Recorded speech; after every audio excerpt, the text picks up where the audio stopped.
people, welcome back to my channel. This is your Mama Sam. Hola mga amigo, amiga, kumare at kumpare. Kamusta kayong lahat? Sana lahat po kayo ay okay at safe ngayong araw na ito. At syempre, kung ako naman ang tatanungin nyo, nakikita naman ninyo ang beauty ng Mama Sam ninyo. Fresh overload pa rin, di ba? Ganyan talaga kapag umiinom ka ng maraming vitamin C at saka syempre kumakain ka ng maraming hotdog. Dahil sa hotdog, nakakaloka ang beauty ng Mama Sam ninyo. So, yun. So, kamusta naman kayo mga amigo, amiga, kumare at kumpare? Sana lahat kayo ay okay na okay ngayong araw na to. Syempre, kung ako naman ang tatanungin nyo, nandito lang ako sa bahay maghapon, di ako lumabas. Hindi ako pumunta ng school kasi nga, kaninang umaga pagising ko, masama ang pakiramdam ko. Tapos sabi ko, ay nako, kailangan ko muna magpahinga. So, nagpahinga ako. Pero, kaninang tanghali, ayun, nagpaspas naman ako ng paglalaba. Kasi dumadami na naman yung labahan. Alam nyo naman ako, pag naglaba, kamay kung kamay talaga. And then, ayun, naglinis-linis din ako ng bahay. At kanina nga, nakapag-live kami ni Gazel, kaya ang saya ko. So, yan. So, syempre, marami tayong chika ngayon na talaga naman, oh my God, nakakaloka. Pero, syempre, bago tayo pumunta sa chika natin, gusto ko muna kayong batiin ng maraming salamat sa inyong lahat sa walang sawang suportang pagmamahal na binibigay ninyo dito sa Mama Sam Vlog. And then, of course, shout out sa inyong lahat. So, sa lahat ng mga tumututok dito, araw-araw, lagi-lagi, gusto ko rin i-shoutout kayo ng bonggang-bongga. So, hindi ko na iisa-isahin. Madami kasi kayo. So, hope you understand, guys. Basta kung nanonood ka dito, ikaw na yon. So, thank you, guys. And then, of course, si Christine Ann Perez, kanina kakwentuhan ko nga na nagmamaganda kasi nga, syempre, nai-imbier na siya sa mga binibining Pilipinas na sumasali dito sa Miss Universe Philippines. Kasi nga daw, hindi nga daw makontento sa corona na meron sila. Eh, ano naman ang magagawa natin sa kanila? So, ako nga natutuwa kasi bongga ang bagdagulan ngayon. Reyna sa Reyna, di ba? Kung iisipin mo, Diyos ko, ayan, magkasubukan sila ng ganda,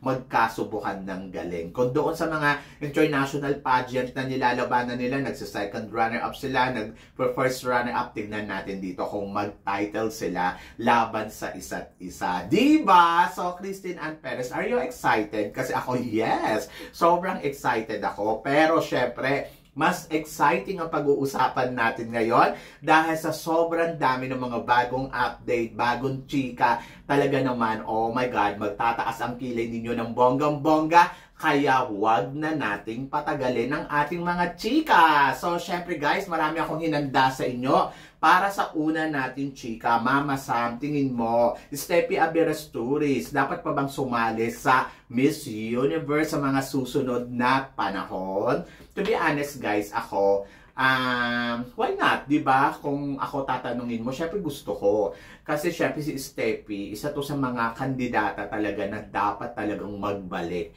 Dahil sa caliber na meron siya, at dahil sa ganda na meron siya, parang feeling ko kapag pinadala mo to sa Miss Universe, aariba to ng bonggang-bongga. Pero syempre, mas gusto ko, pag bumalik siya, talaga well-prepared siya ng todo-todo. Dahil, syempre, di ba, para hindi masayang yung salang niya. Pero ngayong no age limit na ang Miss Universe at nakita naman natin yung mga dating reigning queen mula sa iba't ibang mga national pageant sa ating bansa ay nagpupuntahan ngayon dito sa Miss Universe Philippines. So, ibig sabihin, may chance talaga ang isang Steffi Aberasturiz na magbalik sa mundo ng pageantry. So, I'm so excited kung sasali siya. At syempre, alam naman natin to si Steffi na iba din ang kalibre, di ba? Talagang kumakabog siya ng bonggang-bongga. Kaya, hihintayin ko ang kanyang pagbabalik. So, siguro, ini-enjoy niya na muna yung, alam mo, buhay may asawa kasi syempre, kakakasal lang din niya. And then, plus, siguro gusto niya rin muna magka-baby. So, ang Miss Universe naman, okay na may baby, okay na may asawa, okay ang overage. Diba? So, umasa ka na darating ang panahon, magbabalik ang isang Steffi Aberasturiz dito sa mundo ng Miss Universe Philippines. Diba? At para naman sa sumunod natin, chika, Mama Sam, Kathleen Payton, umurong sa Miss Universe Philippines. Gano'ng katotoo to? Alam nyo, sa totoo lang, si Kathleen Payton, di ba, napapabalita nga nung isang taon pa na naghahanda ito mula dito sa Miss Universe Philippines. So, naririnig na natin yan na sasali nga daw siya dito at pinaghahandaan niya nga. So, hindi ko alam yung dahilan kung bakit hindi siya matutuloy this year. Pero kung ako yung tatanungin mo, siguro dahil sa sobrang dami ng sumasali. Siyempre, kung sasali siya, gusto niya, sure win siya, di ba? Hindi naman niyang sasalang ng ganun-ganun lang. Kaya para sa akin, yung move niya na hindi na muna ako sasali this year, okay lang yon. Kasi una, bata pa naman siya. Sabi ko nga, ang Miss Universe, no age limit, di ba? So, unlimited yung age nila. Kahit 100 years ka na, pwede kang mag-join. So, walang problema. So, isa yun sa mga titignan kong aspeto na okay lang yan. Pangalawa, siguro ayun nga. Gusto niya pag sumalang siya, well-prepared talaga siya ng bonggang-bongga. Yung tipong siya ang siguradong mananalo. At maganda yon sa hakbang niya ngayon. Kasi kung makikipagsabayan siya sa panahon ngayon, nakita naman natin na over na yung mga kandidata na sasalang ngayon dito sa Miss Universe Philippines. Nakakakalbo, di ba? So, tama lang yung desisyon niya na wag na muna makipagsabayan ngayon. Kasi kung maliligwak nga naman siya, sayang din naman, di ba? So, bakit pa siya mag-e-effort na gumastos ng pera, magpagod, at magpakahirap, tapos ang ending ay hindi naman siya mananalo. Malaganda at malagaling ang isang Kathleen Payton. Pero syempre hindi din natin masabi. Syempre yung destiny, yun yung napaka-importante. Yung lalaan ba yung ano ba yung destiny sa'yo, sa sanayon ba? Tignan mo si Atisa Manalo, di ba? Noong 2020, so nagplano siya sumali sa Miss Universe Philippines, pero nag-back out siya kasi naramdaman niya sa sarili niya na mukhang hindi ako mananalo dito.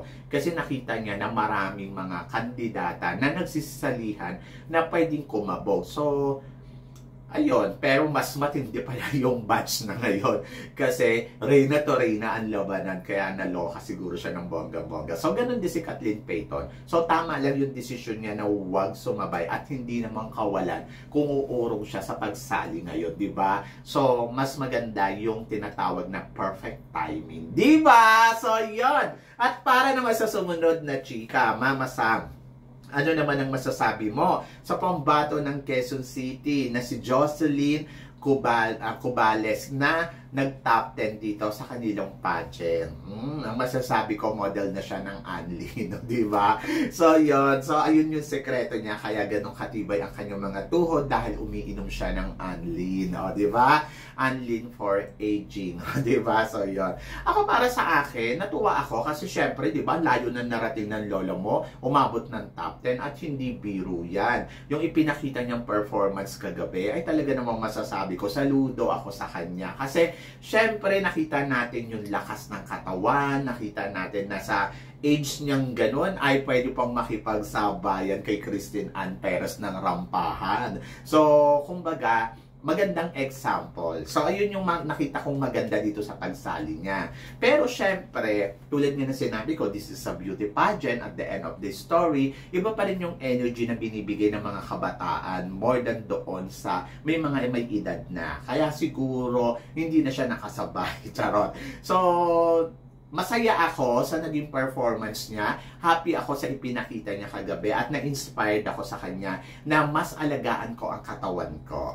Di ba? And then, naiintindihan ko kung bakit hindi siya na pasama sa top 5. Naiintindihan ko din na kung bakit ang nanalo ay iba. Di ba? So, yun. So, congratulations kay Madam Jocelyn, and then isa kang inspirasyon sa amin. Ayun lang yung masasabi ko, di ba? So, maganda yan. Model siya ng Anlin. So, gusto ko rin na rin uminom ng Anlin. Di ba? At para naman sa sumunod na chika, Mama Sam, ano naman ang masasabi mo? Bali-balita ka, Lerin May Bautista. Nagpaplanong bumalik uli para sa representative ng Laguna. Anong chika mo dito? Naririnig ko nga na si Lerin May Bautista ay hinihingkayat nilang mag-join uli dito sa Miss Universe Philippines. Siyempre, magugulat na ako kapag andyan na siya, di ba? So, hindi pa naman to confirm, pero kung sakasakaling sasali siya, siyempre, mawiwindang ako, tatumbling ako. So, ano doon yung masaya ako kasi ito yung chance na pwede niya uling ipakita talaga na ang galing ng isang Leren May Bautista sa entablado ng Miss Universe Philippines. Pwede siyang bumawi, revenge nga kung tawagin, di ba? So, ang kanyang pagbabalik. So, kung prepared siya, join siya. So, ayan naman, marami naman siyang makakalaban na kapwa niya binibini queens. So, masaya to pag sumali si Leren May Bautista. And I think yung ganda ni Leren May Bautista, hindi mo matatawaran. Pero mas gusto ko sa kanyang pagbabalik, she's more strongest. And then, of course, more caliber. Kasi alam naman natin di kalibre siya. Pero mas gusto ko makita yung pagiging strong ng kanyang katawan. Yung, ibig ko sabihin, yung face talaga na masasabi mo, this is it. She is Miss Universe. O, diba? So, ayun, kasi kaya naman niya kung tutuusin. Ano lang, talagang ang tingin ko kasi kay Leren May Bautista, medyo may pagkamahinhin. Dalagang taga Laguna talaga, katulad ko. So, yun. So, excited ako kung sasali siya. Pero mas gusto kong magbalik siya na makikita mo na ili-level up na talaga yung sarili niya ng bonggang-bongga. So, yan. So, doon ako exciting kung ano yung ipapakita niya kung sakaling magbabalik siya. Pero syempre, abangan na muna natin kung magiging officially candidates nga ba ang Leren May Bautista dito sa competition ng Miss Universe Philippines ngayong taon na to. Are you excited, guys? Kasi ako, yes, sobrang excited ako kung sasali uli siya. At talaga namang masasabi ko, oh my God, this is it. So, isa pang hypothetical question, Mama Sam. So, uso daw kasi ngayon ng mga nagsisisalihan dito sa Miss Universe Philippines na taga-binibining Pilipinas Queens, di ba? So, marami na sila. Parang ang reunion ng mga beauty queen. Inunahan na nila ang 60th anniversary ng Binibining Pilipinas sa kanilang pagkikita sa entablado ng Miss Universe Philippines. So, tinatanong ng lahat kung ito nga ba si Patricia Magtanong ay walang planong sumali dito sa Miss Universe Philippines at kung magbabalik siya at i-appoint siya, Mama Sam, tingin mo makakasabay ba siya sa mga kalaban niya ngayon? Gusto ko yan. So, syempre, kung sasali siya dyan, isang matinding bardagulan na talaga ang mangyayari dito sa Miss Universe Philippines. Kumbaga, maloloka na tayo ng bonggang-bongga. Diba? Kasi, diba, lahat sila magagaling, lahat sila magaganda, lahat sila, oh my God, nakakaloka na. So, syempre, masaya ako kung sakaling sasali si Patricia Magtanong dito sa sa Miss Universe Philippines. Matinding bardagulan na talaga to. Talagang siguro mag-aaway-away na talaga yung mga tagahanga ng mga beauty queen na to na minsan talaga nilang sinuportahan ng lumaban sa Binibining Pilipinas. Ano ang magiging laban dito ni Patricia Magtanong? O maganda, pwede siyang maging Miss Universe Philippines kasi sa galing, saka sa eksena nito kung paano din sumungkit ng corona. Oh my God, nakakaloka. Pero syempre, mas gusto ko wag siya sumali this year. Kasi parang feeling ko, over na yung mga kandidata. Parang, ang sakit na nila sa ulo. So, tulad nga na sinabi ko kanina, parang, nakakaloka kung sabay-sabay sila, tapos iisang corona lang ang pinag-aagawan nila. So, parang, ano ba, sayang sila. So, sayang yung title, sayang yung dating queen, pagiging queen nila. So, mas gusto ko na maghintay sila ng timing talaga para sa kanila, katulad ng ginagawa ni Kathleen Payton na hindi ako makikipagsabayan sa kanila kasi parang feeling ko hindi naman ako mananalo kasi nandiyan silang lahat. So, syempre, kung sasali ka nga naman sa pageant, mas gusto mo na yung talagang sure bull ka na ikaw yung kokoronahan. At ayun yung gusto ko kay Patricia Magtanong, kung sakasakaling gusto niya sumali at join dito, wag now. Siguro some other time, 'di ba? Some other year. So, ayun, hihintayin ko magbalik si Patricia Magtanong sa mundo ng pageantry. Pero hindi ko gusto na ngayon siya makipagpukpukan at makipagsabayan sa mga kandidata na lumalahok ngayon dito sa Miss Universe Philippines na nakakaloka na, di ba? So, yun. So, nakakawindang na kasi. Grabe na yung bardagulan nila. Tama na. Ang sakit na nila sa ulo, di ba? At para naman sa sumunod natin, chika, Mama Sam, evening gown ni Hannah Arnold sa Miss International, ginamit ni South Triangle dito sa Miss Quezon City. Anong masasabi mo dito, Mama Sam? ang masasabi ko, di bongga, di ba? Parang hindi naman, parang kahawig lang.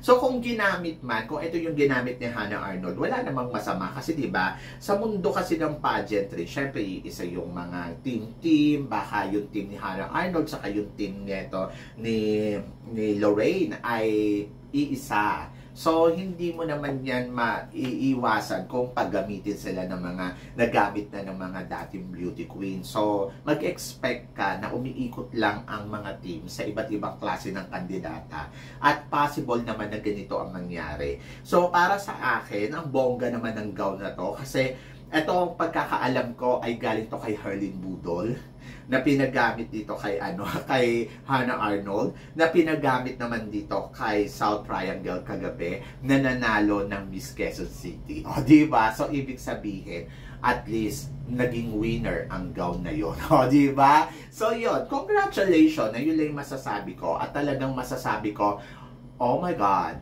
Oh my God. Di ba? So, para sa sumunod natin, chika, mama, sa pagtatapat ng parehas Black Beauty dito sa Miss Universe Philippines, na ito nga si Lorraine at saka si Alexi. Mama, sa tingin mo, sino ang tunay na mas malakas sa kanilang dalawa? Parehas silang di kalibre pagdating sa communication skills. Parehas silang maganda dahil iba ang ino-offer na beauty nila. Ito ay ang Black Beauty Magic, di ba? So, ako para sa akin, sino ba ang mas di kalibre? Ay, magkaiba kasi ng atake eh. Iba yung atake ni Alexi. Si Alexi kasi very powerful, strongest. Ito naman ay very intelligent yung dating. Yung parang, alam mo yun, na parang kaya niya talaga makipagsabayan because of her intellectual na tinatawag, di ba? So, yun. So, magaling kasi talaga itong si Quezon City. In fairness, na-impress ako sa kanya. Na-impress ako kay Alexi, pero mas na-impress ako dito kay Kasi on point pag sumagot, hindi pa ikot-ikot. Sana yun yung matutunan ni Alexi na kung paano talaga sasagot ng on point dito sa pageantry. Kasi syempre, iba pa din eh, kapag natumbok mo yung mas malaki yung chance mo na makuha talaga ang corona. Lalo na kung na-impress sa'yo ang mga judges. So, yung diskarte ni Lorraine, malaking maitutulong sa kanya sa laban niya sa Miss Universe Philippines. So, dapat pa rin silang maghanda at dapat pa rin silang mag-ingat. So, para sa akin, in terms of communication skills, mas nalalakasan ako dito kay Lorraine. Mas natatapangan ako sa kanya kasi mas nakikita ko yung confidence level niya talaga na buo. Lalo na kapag nandoon siya sa entablado, the way kung paano siya magsalita, very professional, alam mong malalim na tao. So, para sa akin, mas nalalakasan ako kay Lorraine at mas parang feeling ko kakabog siya sa Miss Universe Philippines. Of course, Alexi is one of the best. But, andyan na si Lorraine eh. So, syempre, tinanong nyo ako kung sino ang mas malakas at kung sino ang mas magaling. Para sa akin, malakas si Alexi, pero mas parang feeling ko magaling itong sino ba to? Mas magaling itong si Lorraine, di ba? So, yun. Sana ayun ba kayo doon? So, yun. Ayun lang yung nakita ko. But, syempre, abangan pa rin natin kung ano ang papasabog ng dalawang kandidata na talaga naman nagbabakasakali na makuha ang corona ng Miss Universe at mairepresenta sila sa Miss Universe sa Mexico, di ba? So, pareha silang may ino-offer na kakaiba. And then, dating Miss Intercontinental Top 50 noong 2010 at lumaban ng Binibining Pilipinas at naging Miss Intercontinental first runner-up noong 2015 na naging kabatch naman ni Pia Wurtzbach na naging Miss Universe. So Mama Sam ngayon nandirito siya at magbabaka sakali na masungkit ang corona ng Miss Universe Philippines. Ito nga ay wala nang iba. Confirm na confirm. Christy Magkerry. Mama Sam, tingin mo, malakas ba ang laban ni Christy sa competition ng Miss Universe Philippines? So, well, ang chika ko dyan ay yes, malaki yung chance natin dito kay Christy Magkerry kasi nga naman, Diyos ko naman, nakita naman ninyo, beauty term, talaga naman, oh my God, bongga. plus yung taas. Oh my God, I'm so excited kasi syempre makikipagbardagulan to ng bonggang-bongga. So, dalawang beses na siya naka-experience na lumabas sa international pageant. And then, of course, marami na siyang alam kung ano yung gagawin niya. And then, tingnan natin kung paano siya kakabog dito sa Miss Universe Philippines for 2023. Are you excited to her? Kasi ako, yes. So, yun. So, kayo guys, ano guys ang masasabi ninyo dito sa mga pinag-uusapan natin ngayon? Tingin ba ninyo ang mga nabanggit natin kandidata ngayon na lumalahok dito sa Miss Universe Philippines ay talagang malakas at kaya makipagbardagulan sa ibang kandidata? So please comment below para at least malaman ko naman kung ano naman ang chika mo dito sa mga pinag-uusapan natin ngayon. So yun guys. Guys, syempre maraming salamat sa walang sawang suporta at pagmamahal na binibigay mo dito sa channel ko. At sa mga hindi pa po nakaka-subscribe dyan, please don't forget to click like and subscribe my channel at i-click nyo na rin po ang notification bell para lagi kayong updated. Syempre, sa aking mga chika, sabi ng ganon, always keep smiling and always think positive lang para lalo kang gumanda. Kaya guys, hanggang dito na lang. Hanggang sa muli nating chikahan. See you tomorrow. Thank you guys. Love, love, love.